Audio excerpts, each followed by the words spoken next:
ओम शांति 31 আগষ্ট 2020 সাকাৰ মুৰলী আজি মুৰলী হেডিং মৰমৰ সন্তানসকল পিতাৰ সৈতে সত্যনিষ্ঠ হৈ থাকা নিজৰ হসা ক্ষতিয়ানৰ তালিকা ৰাখা কাকুৱে দুখ নিদিবা এজন পিতাৰ শ্ৰেষ্ঠ মতত চলি থাকা আজি প্ৰশ্ন যিসকল সম্পূৰ্ণ চৰুৱাখীৰ জন্ম লওঁতা হয় তেওঁলোকৰ পুৰুষাৰ্থ কি হ'ব উত্তৰত কৈছে তেওঁলোকৰ বিশেষ পুৰুষাৰ্থ নৰৰ পৰা নাৰায়ণ হোৱাৰ হ'ব নিজৰ কৰ্ম ইন্দ্ৰিয়ৰ ওপৰত তেওঁলোকৰ সম্পূৰ্ণ নিয়ন্ত্ৰণ থাকিব তেওঁলোকৰ দৃষ্টি আখৰিক নহ'ব যদি এতিয়াও কাৰোবাক দেখিলে বিকাৰী খিয়াল আহে দৃষ্টি ক্ৰিমিনেল অৰ্থাৎ আখৰিক হয় তেন্তে বুজিবা যে সম্পূৰ্ণ চৰুৱাখীৰ জন্ম লোৱা আত্মা নোহোৱা আজি গীতত কৈছে এই পাপৰ সৃষ্টিৰ পৰা কৰবাত লৈ চোৱা ওম শান্তি অতি মৰমৰ আত্মিক সন্তানসকলে জানে যে এইখন পাপৰ সৃষ্টি পুণ্য সৃষ্টিখনকো মনুষ্যই জানে মুক্তি আৰু জীৱন মুক্তি পুণ্য সৃষ্টিখনক কোৱা হয় যেতিয়া সত্য আৰু তেতা যুগ আছিলে তাত পাপ নাথাকে পাপ থাকে দুখধাম ৰাৱণ ৰাজ্যত দুখ দেউতা ৰাৱণকো দেখিছা ৰাৱণ কোনো বস্তু নহয় তথাপিও প্ৰতিমূৰ্তি জ্বলায় সন্তানসকলে জানে যে আমি এতিয়া ৰাৱণ ৰাজ্যত আছো কিন্তু একাখৰীয়া হৈ গলো আমি এতিয়া পুৰুষোত্তম সংগম যুগত আছো সন্তানসকলে যেতিয়া ইয়ালৈ আহে তেতিয়া বুদ্ধিত এইটো থাকে যে আমি সেইজন পিতাৰ ওচৰলৈ যাওঁ যিজনে আমাক মনুষ্যৰ পৰা দেৱতা কৰি তোলে হোকধামৰ মালিক কৰি তোলে হোকধামৰ মালিক কৰি তোলোতা কোনো ব্ৰহ্মা নহয় কোনো দেহধাৰী নহয় তেওঁ হয় শিৱ বাবা যাৰ দেহে নাই দেহ তোমালোকৰ নাছিল যেতিয়া আমি আত্মিক স্বৰূপত আছিলোঁ তেতিয়া আমাৰ দেহ নাছিল যেতিয়া আমি সৃষ্টিখনত আহো পাৰ্ট বজাবলৈ ষ্টাৰ্ট কৰোঁ তেতিয়া আমাৰ আত্মাবিলাকে এটা এটা দেহ ধাৰণ কৰে কিন্তু তোমালোকে পুনৰ দেহ লৈ জন্ম মৰণত আহা গতিকে তোমালোকে বুজি পোৱা যে আমি বেহদৰ পিতাৰ ওচৰলৈ যাওঁ তেওঁ আমাক শ্ৰেষ্ঠ মত দিয়ে তোমালোকে এনেকুৱা পুৰুষাৰ্থ কৰিলে স্বৰ্গ মালিক হ'ব পাৰিবা স্বৰ্গটো সকলোৱে স্মৰণ কৰে বুজি পায় যে নতুন সৃষ্টি নিশ্চয় আছে তাকো স্থাপনা কৰোতা নিশ্চয় কোনোবা আছে নৰকো কোনোবাই স্থাপনা কৰে তোমালোকৰ হোকধামৰ ভূমিকা কেতিয়া পুৰা হয় সেইটো তোমালোকে জানা পুনৰ ৰাৱণ ৰাজ্যত তোমালোকে দুখী হ'বলৈ আৰম্ভ কৰা এই সময়ত এইখন হৈছে দুখধাম আমাৰ প্ৰত্যেকটো ক্ষণতে আমি দুখৰ অনুভৱ কৰোঁ যাক নিজৰ বুলি ভাবোঁ নিজৰ দেহটো আমাক দুখ দিয়ে যেতিয়া বেমাৰ হয় আমাৰ মৃত্যু সম্বন্ধী সকলোৰে প্ৰতি আমি কি হয় সম্বন্ধত যেতিয়া আমাৰ মধুৰতা নাইকিয়া হয় তেতিয়া আমি দুখ পাওঁ প্ৰকৃতি পাস্তত্বৰ পৰা আমি দুখ পাওঁ সেইকাৰণে বাবাই কৈছে এইখন দুখধাম হয় লাগিলে যিমানে কোটিপতি পদমপতি নহওক কিন্তু পতিত সৃষ্টি বুলিতো নিশ্চয় ক'ব নহয় জানো এইখন কংগাল সৃষ্টি দুখী সৃষ্টি হয় লাগিলে যিমানে ডাঙৰ ডাঙৰ অট্টালিকা নাথাকক কিয় সুখৰ সকলো সাধন নাথাকক কিয় তথাপিও পতিত পুৰণি সৃষ্টি বুলিয়ে ক'ব বিষয় বৰ্তনী নদীত ডুবি থাকে এইটো নুবুজে যে বিকাৰত যোৱাটো পাপ কয় যে ইয়াৰ অবিহনে সৃষ্টি বৃদ্ধি কেনেকৈ হ'ব আবাহনো কৰে হে ভগৱান হে পতিত পাৱন আহি এই পতিত সৃষ্টিক পাৱন কৰি তোলা আত্মাই হৰি দ্বাৰা কয় আত্মাই হে পতিত হৈছে সেইবাবেতো আবাহন কৰে স্বৰ্গত এজনো পতিত নাথাকে কাৰণ তাত বিকাৰী নাথাকে সব আত্মাবিলাক সোল কনচিয়াছ আত্ম অভিমানী হৈ থাকে তোমালোক সন্তানসকলে জানা সংগম যুগত যিসকল ভাল পুৰুষাৰ্থী আছে তেওঁলোকে বুজি পায় যে আমি চৰুৱাখীৰ জন্ম লৈছোঁ পুনৰ এই লক্ষ্মী নাৰায়ণৰ লগতে আমি সত্য যুগত ৰাজত্ব কৰিম। এইটো 84 জন্ম লোৱা নাই নহয়। বাবাই কি কৈছে, এজনেতো 84 জন্ম লোৱা নাই নহয়। ৰজাৰ লগত প্ৰজাও থাকিব। কেৱল লক্ষ্মী নাৰায়ণে যেতিয়া ৰাজত্ব কৰে তেখেত দুজনেতো নাথাকে, তেখেতৰ লগত ৰজা প্ৰজা চাকৰ নাকৰটো চবেই থাকিব। তোমালোক ব্ৰাহ্মণসকলৰ মাজতো কৰ্ম অনুসৰি আছে। কোনোবা ৰজা ৰাণী হয়, কোনোবাই প্ৰজা হয়। পিতাই কয়, সন্তানসকল, এতিয়াই তোমালোকে দৈবী গুণ ধাৰণ কৰিব লাগে। এই দুচকু আখুৰিক হয়।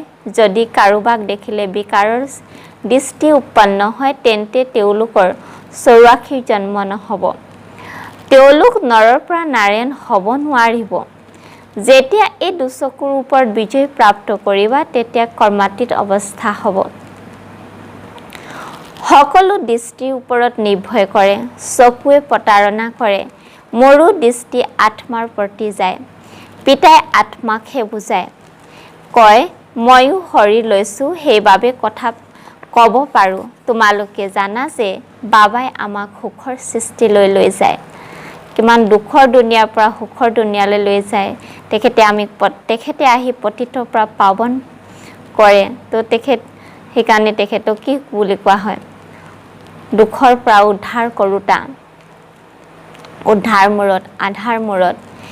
এইখন হৈছে ৰাৱণ ৰাজ্য। তোমালোক এই পতি সৃষ্টিৰ পৰা একাষৰীয়া হৈ গ'লা। আমি ছাইড হৈ গ'লোঁ। কোনোবা বহুত আগবাঢ়ি গ'ল, কোনোবাই পিছে হুহুকা মাৰিলে। প্ৰত্যেকে কয়ো যে পাৰলৈ লৈ বলা। এতিয়া পাৰ হয়তো সত্য যুগলৈ যাবা, কিন্তু তাত উচ্চ পদ পাবলৈ হ'লে পবিত্ৰ হ'ব লাগিব, পৰিশ্ৰম কৰিব লাগিব। মুখ্য কথা হ'ল পিতাক স্মৰণ কৰা, তেতিয়া বিকৰ্ম বিনাশ হ'ব। এইটোৱে হৈছে প্ৰথম বিষয়।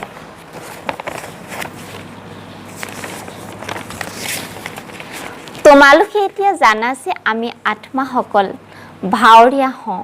প্ৰথমতে আমি সুখধামত আছিলোঁ, আকৌ এতিয়া দুখধামত আহিছোঁ। এতিয়া পুনৰ সুখধামলৈ লৈ যাব আহিছে। পিতাই কয়, মোক স্মৰণ কৰা আৰু পবিত্ৰ হোৱা। পবিত্ৰ হ'বৰ কাৰণে বাবাই বহুত সহজ উপায় দিছে। আমি ভক্তি মাৰ্গত পবিত্ৰ হ'বৰ কাৰণে কিমান মঠ মন্দিৰ, ক'ৰবাত স্নান কৰিবলৈ পৰশুৰাম, গংগাত আমি গৈছিলোঁ। কিন্তু বাবাই কি কৈছে, মোক স্মৰণ কৰিলেই তুমি পতিতৰ পৰা পাৱন হ'ব পাৰিবা। কাকো দুখ নিদিবা। ইজনে সিজনক বহুত দুখ দি থাকে। কাৰোবাৰ কাম বিকাৰৰ ভূত জাগি উঠিল, কাৰোবাৰ ক্ৰোধ আহিল, হাত চলাই দিলে। পিতাই ক'ব, এইটো দুখ দিওঁতা পাপ আত্মা হয়। পুণ্য আত্মা কেনেকৈ হ'ব? এতিয়াও পাপ কৰি থাকে। এইটো নাম বদনাম কৰে। সকলোৱে কি ক'ব? তোমালোকে কোৱা, আমাক ভগৱানে পঢ়ায়। আমি মনুষ্যৰ পৰা দেৱতা বিশ্বৰ মালিক হওঁ। তেওঁলোকে আকৌ এনেকুৱা কাম কৰে নেকি? কাৰোবাক মাৰিব। তো ভাবিছে ভগৱানৰ সন্তানে এনেকৈ খং কৰি কাৰোবাক মৰা পিটা কৰাটো ভগৱানৰ সন্তান বুলি কোৱা হ'ব জানো? সেইকাৰণে বাবাই কয়, নিতৌ ৰাতি নিজক চোৱা। যদি সুসন্তান হয় তেন্তে খতিয়ানৰ তালিকা পঠিয়াব। যদিও কোনোৱে খতিয়ানৰ তালিকা লিখে, কিন্তু লগত এইটো নিলিখে যে মই কাৰোবাক দুখ দিলোঁ বা এইটো ভুল কৰিলোঁ। স্মৰণ কৰি থাকিবা আৰু কৰ্ম ওলোটা কৰি থাকিবা। এয়াওতো ঠিক নহয়। ওলোটা কৰ্ম তেতিয়াই কৰে যেতিয়া দেহ অভিমানী হৈ যায়। এই সৃষ্টিচক্ৰ কেনেকৈ ঘূৰে? ইয়াতো বহুত সহজ। এদিনতো শিক্ষক হৈ উঠিব পাৰে। পিতাই তোমালোকক 84 ৰহস্য বুজাই আকৌ শিকায়। আকৌ গৈ তাৰ ওপৰত মনন চিন্তন কৰিব লাগে। আমি 84 জন্ম কেনেকৈ ল'লোঁ? সেই শিকাওঁতা শিক্ষকৰ পৰা দৈবী গুণো বহুত ধাৰণ কৰি লয়। বাবাই সিদ্ধ কৰি ক'ব পাৰে, দেখুওৱা বাবাৰ চাৰ্ট।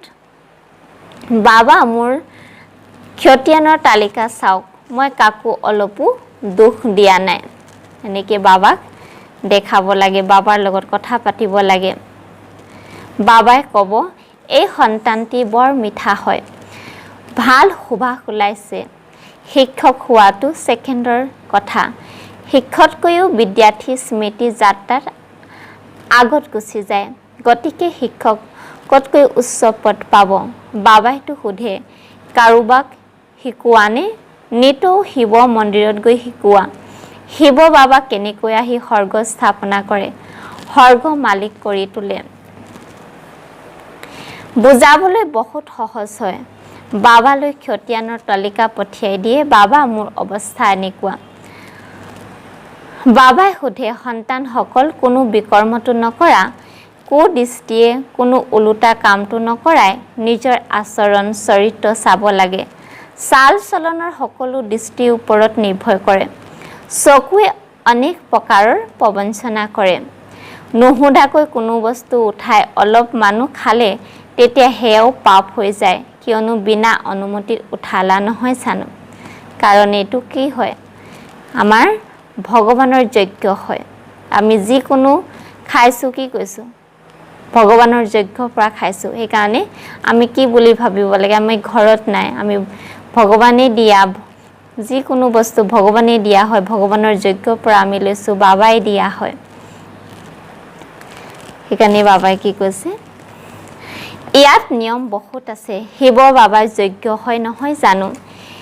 দায়িত্ব থকাজনক নুসুধাকৈ কোনো বস্তু খাব নোৱাৰে। এজনে খালে তেন্তে আনেও এনেকুৱা কৰিবলৈ আৰম্ভ কৰিব। বাস্তৱত ইয়াত কোনো বস্তু তলা মাৰি ৰখা দৰকাৰ নাই। বিধিয়ে কয় এই ঘৰৰ ভিতৰলৈ পাকঘৰৰ সন্মুখলৈ কোনো অপবিত্ৰ আহিব নালাগে। বাহিৰততো পবিত্ৰ প্ৰশ্নই নাহে, কিন্তু পতিত বুলিতো নিজকে কয় নহয় জানো। সকলো পতিত হয়। কোনেও বল্লভাচাৰীক অথবা শংকৰাচাৰ্যক হাত লগাব নোৱাৰে, কিয়নো তেওঁলোকে ভাবে যে আমি পাৱন, এওঁ পতিত হয়। যদিও ইয়াত সকলোৱে শৰীৰ পতিত, তথাপিও পুৰুষাৰ্থ অনুসৰি বিকাৰক ত্যাগ কৰে। গতিকে নিৰ্বিকাৰী আগত বিকাৰী মনুষ্যই মূৰ দোৱায়, কয় এওঁ বহুত পবিত্ৰ ধৰ্ম আত্মা মনুষ্য হয়। সত্য যুগতো অপবিত্ৰ আত্মা থাকে, হয় পবিত্ৰ সৃষ্টি একেটা কেটেগৰীয়ে অৰ্থাৎ শ্ৰেণীৰে হয়। তোমালোকে সকলো ৰহস্য জানা, আৰম্ভণিৰ পৰা ধৰি সৃষ্টি আদি মধ্য অন্ত ৰহস্য বুদ্ধিত থকা উচিত। আমি সকলো জানো, বাকী জানিবলৈ একোৱেই নাথাকে। ৰচয়িতা পিতাক জানিলা, সূক্ষ্মৱতনক জানিলা, ভৱিষ্যত পদ মৰ্যাদাৰ বিষয়ে জানিলা, যাৰ কাৰণে পুৰুষাৰ্থ কৰাটো। আকৌ যদি এনেকুৱা চলন হৈ যায় তেন্তে উচ্চ পদ পাব নোৱাৰিবা।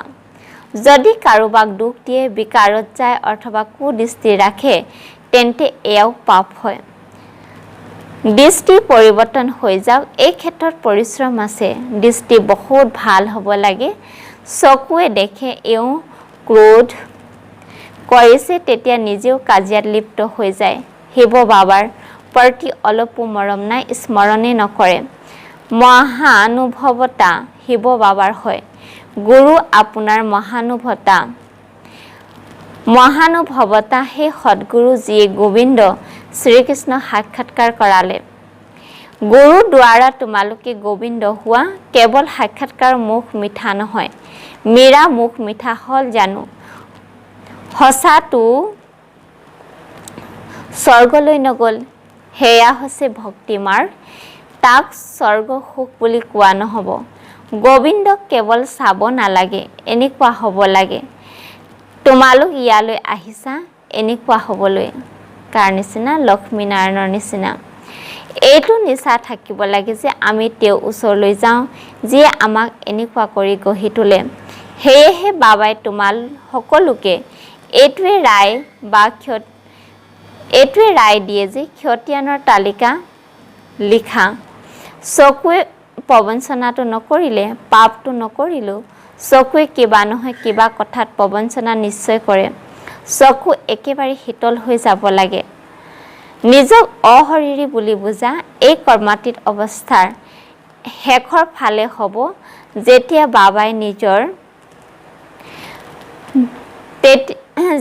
বাবাই নিজৰ খতিয়ানৰ তালিকা পঠাই দিব।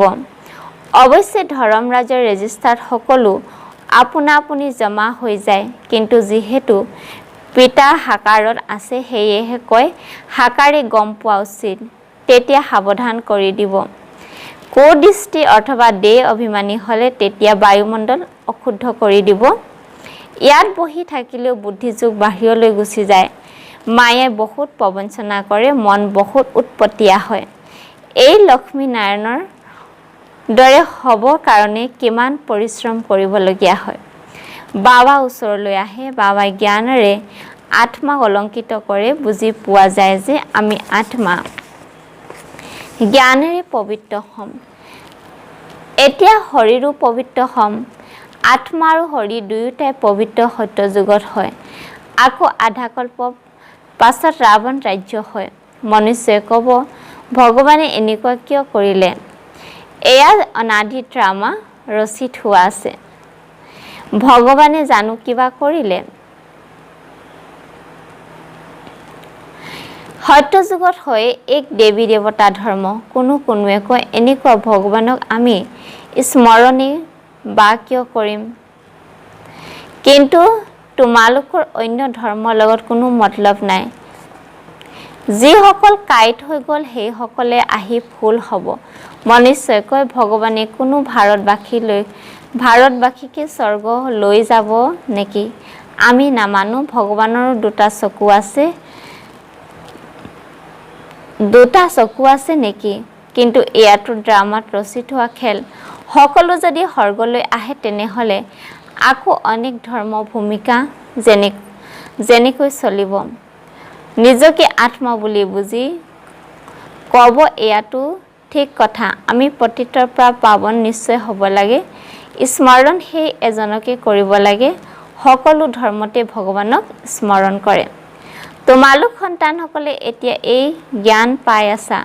তোমালোকে বুজি পোৱা এই সৃষ্টিৰ চক্ৰ কেনেকৈ ঘূৰে। তোমালোকে কিছুমান প্ৰদৰ্শনীতো বুজোৱা, কিন্তু একেবাৰে কম সংখ্যকহে ওলায়। কিন্তু এনেকৈ ক'বা জানো যে সেইকাৰণে প্ৰদৰ্শনী অনুষ্ঠিত কৰিবই নালাগে। ড্ৰামাত আছিল কৰিলা, কৰবাত প্ৰদৰ্শনীৰ পৰা ওলোৱা, কৰবাত নোলোৱা। আগত গৈ আহিব, উচ্চ পদ পাবলৈ পুৰুষাৰ্থ কৰিব। কেতিয়া কম পদ পাবলগীয়া হয় তেন্তে ইমান পুৰুষাৰ্থ নকৰিব। বাবাই তথাপিও সন্তানসকলক বুজাই, কোনো বিকৰ্ম নকৰিবা। এইটো টুকি ৰাখা যে মই কাকো দোষটো নিদিলো, কাৰোবাৰ লগত কাজিয়া পেচালটো নকৰিলো, অপ্ৰয়োজনীয় কথাটো নকলা, কোনো আকৰ্ষণীয় কাৰ্যত নকৰিলা। বাবাই কয় যি দিলে বোঝা পাতল হৈ যাব। লিখে যে মই কাকো দোষ নিদিওঁ। বাবাই ক'ব বাৰু খতিয়ানৰ তালিকা লৈ আহা তেতিয়া চাম। বাবাই মাতিবও এনেকুৱা ভাল সন্তানক মই চাওঁচোন বাৰু। সুসন্তানক পিতাই বহুত মৰম কৰে। বাবাই জানে এতিয়া কোনোৱে সম্পূৰ্ণ হোৱা নাই। বাবাই প্ৰত্যেককে লক্ষ্য কৰে, কেনেকৈ পুৰুষাৰ্থ কৰে। সন্তানসকলে যদি খতিয়ানৰ তালিকা নিৰিখে তেন্তে নিশ্চয় কিবা দুৰ্বলতা আছে যিটো পিতাৰ পৰা লুকুৱাইছে। তেওঁলোকে সঁচা সৎ সন্তান বুলি বুজোৱা যিসকলে চাৰ্ট লিখে। চাৰ্টৰ খতিয়ানৰ লগত মেনাৰ্ছো ভাল থাকিব লাগে। ভাল বাৰু। অতি মৰমৰ কল্প পাছত পুনৰাই লগ পোৱা সন্তানসকলৰ প্ৰতি মাতা পিতা বাপ দাদা গুড মৰ্ণিং। আত্মিক পিতা আত্মিক সন্তানসকলক নমস্কাৰ। ধাৰণাৰ কাৰণে মুখ্য সাৰ, নিজৰ বোঝা পাতল কৰিবলৈ হ'লে যি বিকৰ্ম আছে সেয়া পিতাক লিখি দিব লাগে। এতিয়া কাকোৱে দুখ দিব নালাগে। নিজৰ দৃষ্টি বহুত ভাল কৰিব লাগে। চকুৰে যাতে প্ৰবঞ্চনা নকৰে তাৰ বাবে সাৱধান হ'ব লাগে। নিজৰ মেনাৰ্ছ বহুত ভালকৈ ৰাখিব লাগে। কাম ক্ৰোধৰ বশীভূত হৈ কোনো পাপ কৰ্ম কৰিব নালাগে। বৰদান জয় হৈ যোৱা কথা চিন্তন নকৰি ফুল ষ্টপ লগাওঁতা তীব্ৰ পুৰুষাৰ্থী হোৱা। বিস্তাৰত কৈছে এতিয়ালৈকে যি কিছু হ'ল তাত ফুল ষ্টপ লগোৱা। হৈ যোৱা কথাৰ চিন্তা নকৰিবা, সকলো ৱেষ্ট হৈ যাব।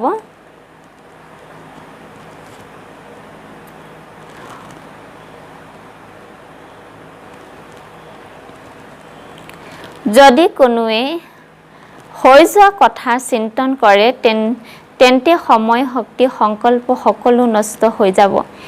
এতিয়া নষ্ট কৰা সময় নাই, কিয়নো সংগম যুগৰ দুটি পলো যদি ৱেষ্ট কৰা হয় তেনেহ'লে অনেক বছৰৰ নষ্ট কৰি দিলা। সেইকাৰণে সময়ৰ মহত্বক জানি এতিয়া অতীতৰ কথা ফুল ষ্টপ লগোৱা। ফুল ষ্টপ লগোৱা অৰ্থাৎ সৰ্বখাজানাৰ ভৰপূৰ হৈ চোৱা।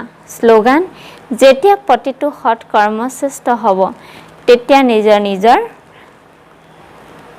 শ্লোগানত কৈছে যেতিয়া প্ৰতিটো সংকল্প শ্ৰেষ্ঠ হ'ব তেতিয়া নিজৰ আৰু বিশ্বৰ কল্যাণ হ'ব। ওম শান্তি।